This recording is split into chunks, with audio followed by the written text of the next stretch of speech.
बिस्मिल्लाहिर्रहमानिर्रहीम। Dear students, आज हम यूनिट नंबर 5 में आज के इस लेक्चर में सबसे पहले एक डेफिनेशन को देखेंगे। ऑर्डर्ड पेयर, इसको उर्दू में मुतरत्तब जोड़ा कहते हैं। एंड देन हम एक्सरसाइज 5.4 और सॉल्व करेंगे। तो चलते हैं सबसे पहले डेफिनेशन की तरफ। ऑर्डर्ड पेयर, पेयर का मतलब आप जानते हैं जोड़ा, दो चीज़ों का जोड़ा जो होता है वो पेयर कहलाता है। तो ऑर्डर्ड पेयर मैथमेटिक्स में क्या है कि any two numbers x and y written in the form x comma y, और आपने इसको स्मॉल ब्रैकेट में क्लोज करना है, is called an ordered pair. कोई से दो अदाद x और y को small bracket x comma y की शक्ल में लिखने को मुतरत्तब जोड़ा कहते हैं। In an ordered pair xy, the order of number is important. That is, x is the first coordinate and y is the second coordinate. यहाँ पे ऑर्डर्ड पेयर में आपने जो एलिमेंट्स x और y लिखने हैं, इसमें x को हमेशा पहले नंबर पे लिखा जाएगा और y को दूसरे नंबर पे। यानी कि मुतरत्तब जोड़े x, y में अदाद की तरतीब बहुत अहमियत रखती है। यानी आप x, y में इसको आप y को पहले और x को बाद में नहीं लिख सकते। यानी कि यहाँ पे तरतीब जो आपको दी गई है कि पहले हमेशा x होगा, बाद में y होगा। फॉर एग्ज़ाम्पल, आपके पास ये एक एग्ज़ाम्पल है 3,2 इज़ डिफरेंट फ्रॉम 2,3। यानी कि यहाँ पे जो पहला आपका ऑर्डर्ड पेयर है 3,2, इसमें फ़र्स्ट कोऑर्डिनेट 3 है और सेकंड कोऑर्डिनेट 2 है। यानी यहाँ पर x की वैल्यू 3 है, y की वैल्यू 2 है। जबकि दूसरे ऑर्डर्ड पेयर 2,3 में x की वैल्यू 2 और y की वैल्यू 3। नोट दैट पहले पॉइंट में x की वैल्यू 3 है और दूसरे पॉइंट में x की वैल्यू 2 है। तो चूँकि ये आपस में इक्वल नहीं है, इसलिए हम ये दो ऑर्डर्ड पेयर को कहेंगे ये आपस में इक्वल, बराबर नहीं है। इसको मैं एक एग्ज़ाम्पल से आपको समझाने की कोशिश करता हूँ। फ़र्ज़ करें कि ये जो ऑर्डर्ड पेयर का पहला नंबर x है, वो ये बता रहा है कि एक क्लास के अंदर स्टूडेंट किस रो में बैठा हुआ है। ये पहला नंबर अगर फ़र्ज़ कर लें, रो नंबर कतार को ज़ाहिर करता है और दूसरा नंबर सीट नंबर को ज़ाहिर करता है। तो इस तरह से आप देखें कि एग्ज़ामिनेशन सेंटर के अंदर ये तीसरी कतार थर्ड रो में सेकंड सीट पर जो बैठा स्टूडेंट है, ये उसकी पोजीशन है। तीसरी कतार में सेकंड सीट, थर्ड रो में सेकंड सीट। इसी तरह जो नंबर 2, 3 है, ये हमें बता रहा है कि सेकंड रो में थर्ड सीट, वहाँ पर रो नंबर 3 थी, यहाँ पे रो नंबर 2 है।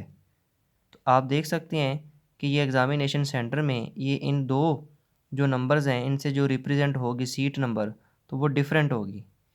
यहाँ पे जो पहला ऑर्डर पेयर है वो बता रहा है हमें तीसरी रो में दूसरी सीट, जबकि दूसरा ऑर्डर पेयर हमें बता रहा है कि दूसरी रो में तीसरी सीट। तो ये इस तरह से दो ऑर्डर पेयर जो हैं आपस में वो इक्वल नहीं हैं। तो याद रहे, ये बहुत इंपॉर्टेंट नोट बता रहा हूँ आपको कि x, y ये एक ऑर्डर पेयर किसी दूसरे ऑर्डर पेयर एस टी के इक्वल तब होगा इफ़ एंड ओनली इफ़। ये IFF को इन शॉर्ट फॉर्म में क्या पढ़ते हैं, इफ़ एंड ओनली इफ़, सिर्फ़ और सिर्फ अगर कि ये पहला रुकन x दूसरे ऑर्डर पेयर के पहले रुकन s के इक्वल हो और इस पहले ऑर्डर पेयर का सेकंड y कोऑर्डिनेट दूसरे ऑर्डर पेयर के सेकंड कोऑर्डिनेट t के इक्वल हो। यानी पहला रुकन पहले के बराबर हो और दूसरा रुकन दूसरे के बराबर हो, तब हम कहेंगे ये दो ऑर्डर पेयर आपस में इक्वल हैं। तो याद रहे बेटा कि ऑर्डर पेयर एक्स वाई में जो एलिमेंट्स हैं उनकी तरतीब बहुत अहमियत की हामिल है।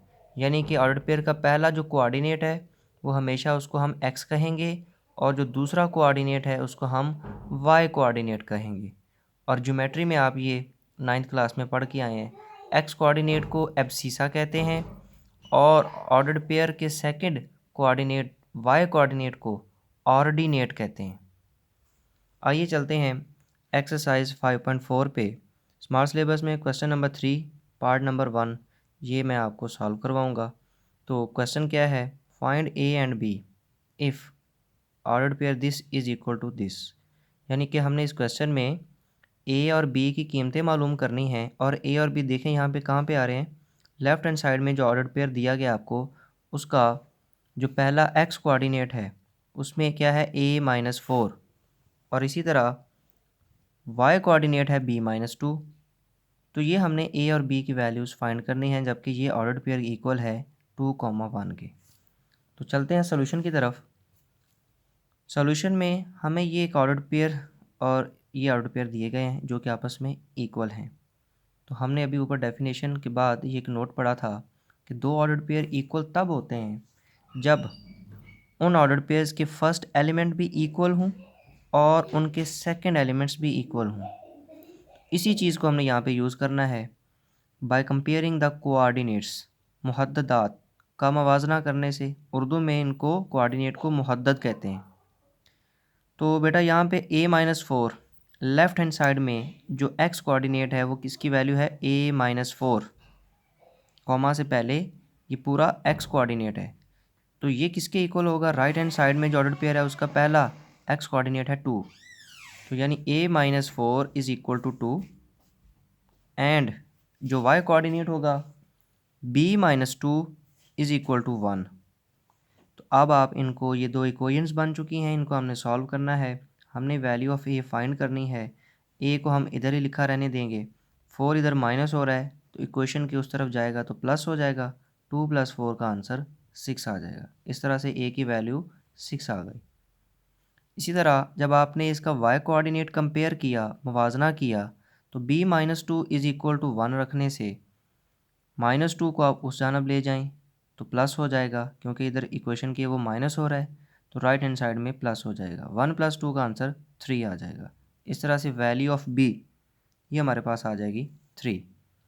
इस तरह से ये हमारी a और b की वैल्यूज़ फाइंड हो गई। इसके बाद बेटा जो हमारी नेक्स्ट डेफिनेशन है वो है कार्टीजियन प्रोडक्ट, जिसको उर्दू में कारतीसी हासिल ज़रब कहते हैं। कार्टीजियन प्रोडक्ट क्या है? इससे पहले हमने डेफिनेशन ऑर्डर्ड पेयर की पढ़ी है, तो ऑर्डर्ड पेयर का यूज़ इस कार्टीजियन में होगा, इसलिए इसको ज़रा अंडरस्टैंड कीजिए। Cartesian product of two non empty sets A and B. Non empty set से मुराद है कि सेट ए और बी दोनों एम्प्टी नहीं हैं, यानी कि इनके अंदर कुछ ना कुछ एलिमेंट्स ज़रूर हैं। एम्प्टी सेट, खाली सेट वो सेट होता है जिसमें कोई एलिमेंट ना हो। तो इनके अंदर कम से कम एक एलिमेंट भी अगर मौजूद है तो ये नॉन एम्प्टी सेट कहलाएंगे। Denoted by A cross B, यानी दो सेटों ए और बी का कार्टीजियन प्रोडक्ट हम इस तरह से लिखेंगे ए क्रॉस बी। इसको क्रॉस पढ़ेंगे, ए ज़रब बी आपने इसको नहीं पढ़ना, या ए मल्टीप्लाइड बाय बी इसको नहीं पढ़ना। क्या पढ़ेंगे? A cross B consists of all ordered pairs x, y such that x belongs to set A and y belongs to set B। यानी कि दो गैर खाली सेटों ए और बी के कारतीसी हासिल ज़रब ए क्रॉस बी में तमाम मुतरतब जोड़े x, y शामिल होते हैं, और ये जितने भी मुतरतब जोड़े x, y इस तरह से होंगे, उनमें पहला रुकन जो x होगा वो सेट ए से बिलोंग करेगा, और जो दूसरा रुकन y होगा वो सेट बी से बिलोंग करेगा। तो यानी कि आज हमने दो सेटों के ऊपर एक नया ऑपरेशन पढ़ा, वो है कार्टीजियन प्रोडक्ट। इससे पहले हम प्रीवियस लेक्चर्स में जो आपने 5.3 तक किए हैं उसमें बेटा आपने दो सेटों का यूनियन लेना, इंटरसेक्शन और डिफरेंस, कॉम्प्लीमेंट ये सीखा। तो आज की इस लेक्चर में हमने दो सेटों के ऊपर एक नया ऑपरेशन पढ़ा, और वो था कार्टीजियन प्रोडक्ट, यानी दो सेटों का कारतीसी हासिल ज़रब। तो कार्टीजियन प्रोडक्ट कैसे लेते हैं बेटा? ए क्रॉस बी उसको ऐसे लिखा जाता है, और ए क्रॉस बी सेट के अंदर इस तरह के एलिमेंट होते हैं x, y, जिनमें पहला जो ऑर्डर्ड पेयर का रुकन होता है वो सेट ए से बिलोंग करता है, और जो दूसरा रुकन होता है वो दूसरे सेट बी से बिलोंग करता है। आइए एक्सरसाइज सॉल्व करते हैं तो आपको ये डेफिनेशन अच्छे से समझ आ जाएगी। स्मॉल सिलेबस में एक्सरसाइज 5.4 का क्वेश्चन नंबर 1 है, जिसमें आपको सेट ए दिया है जिसके दो एलिमेंट हैं ए बी, और इसी तरह एक दूसरा सेट बी दिया है जिसके एलिमेंट्स हैं सी डी। अब नोट दैट यहाँ पर मैं आपको एक चीज़ जो क्लियर करवाना चाहता हूँ वो ये है कि सेटों के लिए हम मिडल ब्रैकेट यूज़ करते हैं और ऑर्डर्ड पेयर के लिए हम स्मॉल ब्रैकेट यूज़ करते हैं। ऑर्डर्ड पेयर में जो ये एलिमेंट्स हैं एक्स वाई, इनकी तरतीब की बहुत अहमियत है। यानी एक्स कॉमा वाई में हमेशा एक्स पहला रुकन होगा और वाई दूसरा रुकन होगा। जबकि यहाँ पे सेटों के अंदर जो आपने एलिमेंट्स लिखे हुए हैं बेटा, जैसे कि ये ए और बी हैं, इसमें आप इनको आगे पीछे लिख सकते हैं। यानी पहले आप बी लिख दें, बाद में ए लिख दें। तो सेटों में अरकान की तरतीब की कोई अहमियत नहीं है, जबकि ऑर्डर्ड पेयर में अरकान की तरतीब की बहुत अहमियत है। तो इसमें हमेशा जो पहला एलिमेंट होगा वो पहले लिखा जाएगा, यानी एक्स कोऑर्डिनेट पहले आएगा, वाई कोऑर्डिनेट बाद में आएगा। तो आइए चलते हैं, क्वेश्चन को सॉल्व करते हैं। हमें दो सेट्स ए एंड बी ये गिवन है, तो हमने मालूम क्या करना है, then find A cross B and B cross A. तो यानी कि हमने ए क्रॉस बी मालूम करना है और फिर बी क्रॉस ए मालूम करना है। तो सॉल्यूशन में, हल में आप सबसे पहले दो सेट्स जो दिए गए हैं ए एंड बी, उनको लिखेंगे। सेट ए में एलिमेंट्स हैं ए बी में एलिमेंट्स हैं सी और डी। फाइंड हमने करना है A cross B. A cross B is equal to, अब यहाँ पे नाम पहले ए का आ रहा है तो सेट ए के एलिमेंट्स पहले आप लिखेंगे ए कॉमा बी, फिर जो ऑपरेशन है वो क्रॉस का वो वैसे लिखेंगे, फिर सेट बी के एलिमेंट्स लिखेंगे सी डी। अब ये आपका असल स्टेप है कि दो सेटों का कार्टीजियन प्रोडक्ट, कार तीसरी हासिल ज़रब कैसे लेते हैं, और इसको आपने बेटा गौर से समझना है। हमने ऊपर बात की डेफिनेशन में कि Cartesian product of two sets consist of all the ordered pairs x comma y such that x belongs to set A and y belongs to set B. यानी कि ए क्रॉस बी में इस तरह से ऑर्डर्ड पेयर आएंगे जिसमें ordered pair का पहला एलिमेंट सेट ए से बिलोंग करेगा और दूसरा एलिमेंट सेट बी से बिलोंग करेगा। देखें, सेट ए के एलिमेंट्स में ए और बी हैं, बी सेट के एलिमेंट में सी और डी है। सेट ए का एलिमेंट बेटा आपने पहले लिखा ए। अब इस ए के साथ दूसरा सेट जो बी है उसके जो भी एलिमेंट्स हैं, अब यहाँ पे दो एलिमेंट हैं, इन दोनों को वन बाय वन इस ए के साथ ऑर्डर्ड पेयर बना के लिखेंगे। यानी इस ए के साथ पहले ये एलिमेंट सी आएगा, एक ऑर्डर्ड पेयर बन गया, कॉमा, फिर इस ए के साथ दूसरा नंबर डी आएगा। इस तरह से अब इसका अगर कोई और एलिमेंट भी होता उसको भी हम ए के साथ लिखते। तो अब चूँकि इसमें दो ही एलिमेंट्स हैं सी डी, तो ये दोनों इस ए के साथ हमने ऑर्डर पेयर बना के लिख दिए। देन फिर इसका अगला एलिमेंट जो सेट ए का है वो है बी। अब बी के साथ आपने सी का ऑर्डर पेयर बनाया, फिर बी का ऑर्डर पेयर डी के साथ बनाया। इस तरह से सेट ए के जो हैं वो कंप्लीट हो गए हैं एलिमेंट्स और बी के भी कंप्लीट हो गए हैं। इस तरह से हमारे पास टोटल 4 को जो हैं वो ऑर्डर्ड पेयर्स आ गए हैं। अब आप इनको कैसे देखेंगे कि ये हमारा आंसर ठीक है।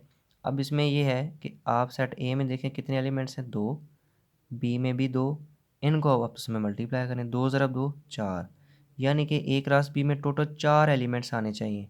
तो आप देख सकते हैं ये पूरा एक ऑर्डर्ड पेयर जो है ये एक एलिमेंट तस्वर होगा। तो एक ये एलिमेंट, ये दूसरा एलिमेंट, ये तीसरा और ये चौथा। तो टोटल इस तरह से हमारे पास 4 कोऑर्डिनेट्स ए क्रॉस बी में आंसर में आएंगे। इसी तरह हमें इस क्वेश्चन में जो सेकंड जो चीज़ है वो मालूम करनी है बेटा, बी क्रॉस ए। तो अब बी का नाम पहले आ रहा है तो सेट बी के एलिमेंट्स आप पहले लिखेंगे सी डी, क्रॉस के बाद सेट ए का नाम आ रहा है तो उसके एलिमेंट्स ए भी बाद में लिखे जाएंगे। अब आप पहले नाम सेट बी का है उसका पहला एलिमेंट देखें सी, सी के साथ आएगा ए, फिर सी के साथ आएगा बी। यानी कि सेट बी का एक एलिमेंट आपने पकड़ा सी, उसके साथ ऑर्डर्ड पेयर बनाने के लिए पहले ए का ए एलिमेंट आएगा, फिर सेट ए का दूसरा एलिमेंट बी आएगा। इस तरह से अगर कोई और एलिमेंट भी इसमें होता तो वो भी हम सी के साथ लिखते। तो आइए इसके बाद डी के साथ ए, फिर डी के साथ बी। इस तरह से ये आपके 4 ऑर्डर्ड पेयर्स आ गए। अब आप एक चीज़ नोट कीजिए बेटा कि ए क्रॉस बी में जो पहला ऑर्डर्ड पेयर है ए सी, बी क्रॉस ए में ऑर्डर्ड पेयर है सी ए। अब आप देख सकते हैं ये दोनों आपस में इक्वल नहीं हैं। क्यों? इसका पहला एलिमेंट जो ए है वो बिलोंग कर रहा है सेट ए से, और इस ऑर्डर्ड पेयर का जो पहला एलिमेंट है वो है सी, और वो बिलोंग कर रहा है सेट बी से, ये आपस में इक्वल नहीं है। नोट दैट फ्रॉम 1 एंड 2, अब आप यहाँ से ये दोनों रिजल्ट्स देख सकते हैं। तो A cross B is not equal to B cross A, जैसा कि हमने यूनियन और इंटरसेक्शन के केस में देखा है कि ए यूनियन बी बराबर होता है बी यूनियन ए, इसी तरह ए इंटरसेक्शन बी बराबर होता है बी इंटरसेक्शन ए। तो यहाँ पे Cartesian product of two sets A cross B and B cross A, ये आपस में इक्वल बेटा नहीं होंगे कभी भी, ऑलवेज। इस तरह के इसके बाद आपने क्वेश्चन नंबर 5 स्मार्ट सिलेबस में इसको करना है। और ये बड़ा सिंपल सा क्वेश्चन है कि सेट एक्स में 3 एलिमेंट्स हैं A B C, set Y में 2 एलिमेंट हैं डी ई। तो आपने फाइंड क्या करना है, then find the number of elements in X cross Y. तो आपने एक्स क्रॉस वाई में अरकान की तादाद मालूम करनी है। यहाँ पर आपने एक्स क्रॉस वाई मालूम नहीं करना, बल्कि एक्स क्रॉस वाई में नंबर ऑफ़ एलिमेंट्स, उनकी तादाद बतानी है कि कार्टीजियन प्रोडक्ट जब हम इनका लेंगे तो उसमें टोटल कितने एलिमेंट्स आएंगे। तो इसका बड़ा सिंपल सा वे ये है, आपने बताना है कि पहले सेट एक्स में कितने एलिमेंट्स हैं। तो आपने लिखने हैं since set X has number of elements is equal to 3, यानी सेट एक्स के अरकान की तादाद क्या है 3। फिर set Y has number of elements equals to 2, set Y में कितने एलिमेंट हैं बेटा 2। और हैंस हमने क्या मालूम करना था कि एक्स क्रॉस वाई में कितने एलिमेंट्स हैं। तो hence number of elements in X cross Y is equal to, पहले नाम एक्स का, तो सेट एक्स के 3 एलिमेंट हैं वो 3 लिखा, क्रॉस की जगह वो ज़रब की अलामत आ जाएगी नंबरों में। और सेट वाई के एलिमेंट कितने हैं बेटा 2। अब आप इनको मल्टीप्लाई कर लें, 3 ज़रब 2 6। इस तरह से जब आप एक्स क्रॉस वाई मालूम करेंगे तो उसमें टोटल बेटा 6 ऑर्डर्ड पेयर आएंगे, यानी कि उसके 6 एलिमेंट्स होंगे। जैसे कि आप देख सकते हैं ऊपर जो हमने क्वेश्चन नंबर 1 सॉल्व किया, सेट ए में 2 एलिमेंट हैं और सेट बी में भी 2 एलिमेंट हैं। तो 2 ज़रब 2 4, तो इस तरह से ये 4 ऑर्डर्ड पेयर आपके पास आंसर में आएंगे। इस तरह से आपका आज का लेक्चर ये बेटा कंप्लीट हुआ। अगर आपको किसी बात की समझ नहीं आई तो ग्रुप में एक मैसेज छोड़ दें, तो बार बार इस वीडियो को देखें, इंशाल्लाह आपको बात समझ आएगी। अल्लाह हाफिज़।